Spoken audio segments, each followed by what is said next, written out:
நான் ஈரத்துக்கா 4ஆம் வகுப்பு படிக்கின்றேன். அகத்தியம் தொட்டிலிட்டு தொல்காப்பியம் தாலாட்டி கம்மன் சீராட்டி மூவேந்தர் பாராட்டி வருடங்கள் 2000 கடந்தாலும் இன்றும் கன்னி தமிழாய் செந்தமிழாய் வாழ்ந்து வரும் என் தாய்மொழியாம் உங்கள் அன்னை தமிழ். உங்கள் அனைவரையும் வணங்கி என்னுடைய கணிக்கின்றேன். இன்று நான் பேச வந்துள்ள தலைப்பு வேலுநாச்சியார். சிவகங்கை சீமையின் அரசி வீரமங்கை வேலுநாச்சியார் இந்தியாவில் விடுதலைக்காக போராடிய முதல் பெண் அரசி.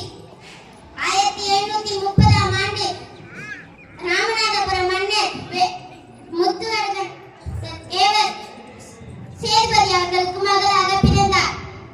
ஆயுத பயிற்சி மற்றும் பல மொழிகள் கற்றார். சிவகங்கை சீமை மன்னர் முத்துவர்மன் தேவருக்கு மனைவியானார்.